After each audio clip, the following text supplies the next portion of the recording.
Shalom and good morning everyone. ఈ దిన కృపావాక్యంలోకి వెళ్లే ముందు ఒక తల్లి యవనంలో ఉన్న తన కుమారునితో చెప్తుందట, నాయన ప్రతి బర్త్డేకు నీ డాడీనే గిఫ్ట్లు అడుగుతుంటుంటావా?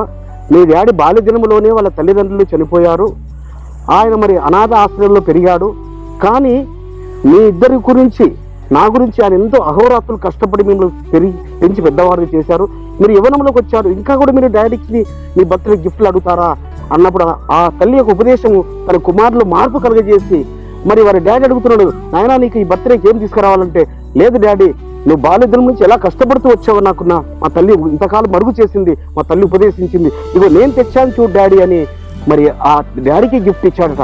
ఆ రీతిగా తల్లుల యొక్క ఉపదేశము కుమారులను కుమార్తెలను మార్చివేస్తుంది. ఇది నా కృపావాక్యం కూడా చూసుకున్నట్లయితే సామెత గ్రంథం 10వ అధ్యాయం 17వ వచనం, ఉపదేశమును అంగీకరించువాడు జీవ మార్గంలో ఉన్నాడు. తల్లుల ఉపదేశమును అంగీకరించువారు, అదేవిధంగా తల్లి సమానులైన సేవకురాండ యొక్క ఉపదేశాలను సేవకులు తల్లి పాత్ర పోషిస్తుంటారు. బిడ్డలారా, ఈ తల్లి ఏమో భూ సంబంధమైన తల్లి ఏమో ఈ లోకంలో దీవెనల గురించి ఆశీర్వాద గురించి మేళ్ల గురించి నీకు నేర్పిస్తారు, కానీ ఆత్మీయ తల్లులైన సేవకురాండ్రు నువ్వు ఆత్మీయంగా ఏ విధంగా వృద్ధిలోకి రావాలో వారు ఉపదేశిస్తుంటారు. కాబట్టి వారి ఉపదేశాన్ని నువ్వు అంగీకరించి నడిచినప్పుడు నువ్వు జీవ మార్గంలో ఉన్నావు. తండ్రి ఆజ్ఞను మన్నించాలి, పరలోకపు తండ్రి ఆజ్ఞను మన్నించాలి, ఈ భూలోకంలో రావడానికి కారకుడైన నీ తండ్రి ఆజ్ఞను మన్నించాలి. నువ్వు తల్లుల ఉపదేశం అనగా సేవకుల ఉపదేశం అంగీకరించాలి. నీ తల్లి గర్భంలో 9 మాసాలు మోసిన నీ తల్లి ఉపదేశమును నువ్వు అంగీకరిస్తే నువ్వు జీవ మార్గంలోనే ఉన్నవాడు బిడ్డ. కాబట్టి యవనస్తులు మిమ్మల్ని చూసి మరి మీ తల్లుల ఉపదేశాలను బట్టి మీరు వృద్ధి చెందుతున్నని బట్టి ఆత్మీయంగా వర్ధిల్లుతున్నారని బట్టి అనేకులను మీరు జీవ మార్గంలో నడిపించడానికి మీరు కారకులవుతారు, మీరు కారకురాండ్రవుతారు.